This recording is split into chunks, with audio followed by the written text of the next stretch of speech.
तो बच्चों आज हम पढ़ेंगे रसायन शास्त्र। आज हमको रसायन शास्त्र में ये पढ़ना है कि मिश्रण और यौगिक में क्या अंतर पाई जाती है। आज इसी के बारे में हम पढ़ेंगे। तो चलिए आप लोग को हम बताने जा रहे हैं कि मिश्रण और यौगिक में क्या अंतर होता है। तो सबसे पहला अंतर यह होता है कि ये हमारा पहला अंतर हो गया। पहला अंतर यह होता है कि जो मिश्रण होता है समांग और विषमांग दोनों होता है।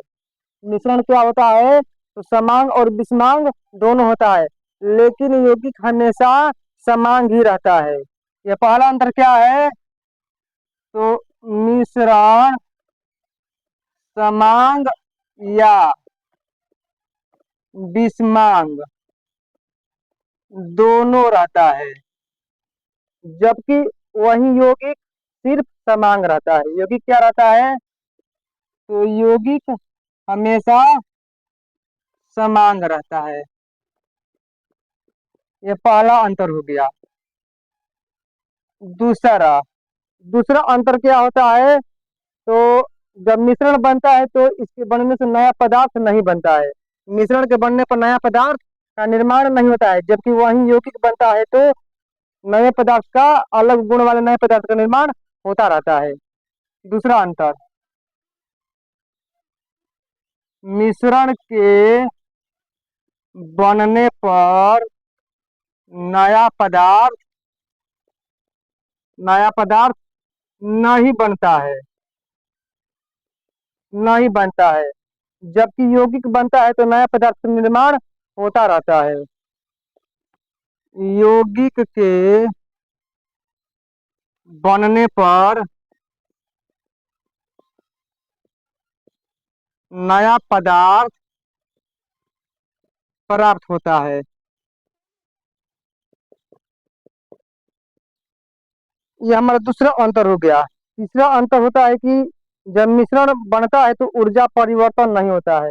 मिश्रण के बनने पर ऊर्जा परिवर्तन नहीं होता है, वहीं यौगिक के बनने पर क्या होता है तो ऊर्जा परिवर्तन होता रहता है।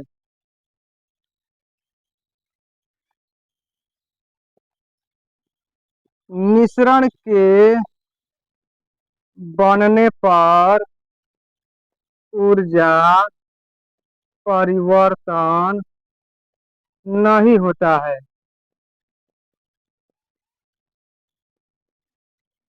यौगिक के बनने पर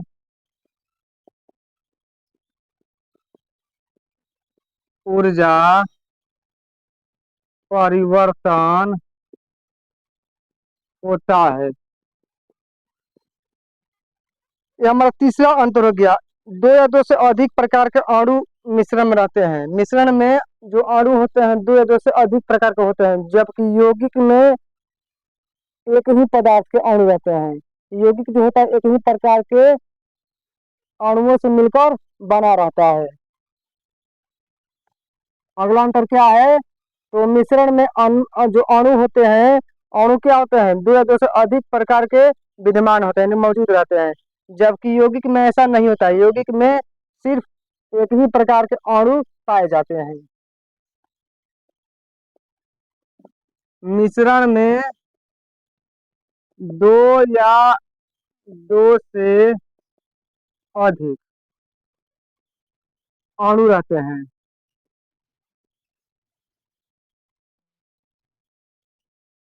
अणु मौजूद रहते हैं, यौगिक में ऐसा नहीं पाया जाता है। यौगिक में सिर्फ एक ही प्रकार के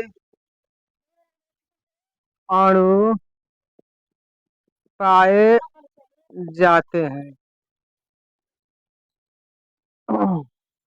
ये तो हमारा यौगिक और मिश्रण में अंतर था। मिश्रण समांग या विषमांग दोनों रहता है, यौगिक सिर्फ समांग रहता है। मिश्रण के बनने पर नया पदार्थ नहीं बनता है, यौगिक के बनने पर नया पदार्थ प्राप्त होता है। मिश्रण के बनने पर ऊर्जा परिवर्तन नहीं होता है, जबकि यौगिक के बनने पर ऊर्जा परिवर्तन होता है। मिश्रण में दो या दो से अधिक अणु मौजूद होते हैं, लेकिन यौगिक में सिर्फ एक ही अणु मौजूद होते हैं। तो ये हमारा था मिश्रण और यौगिक में अंतर। तो आप लोग का वीडियो कैसा लगा आप लोग कमेंट में जरूर बताइएगा, और फिर मिलेंगे नेक्स्ट वीडियो में। तो आप लोग को फिर इसी तरह का प्रश्न लेकर आएंगे। तब तक के लिए इतना ही। जय हिंद,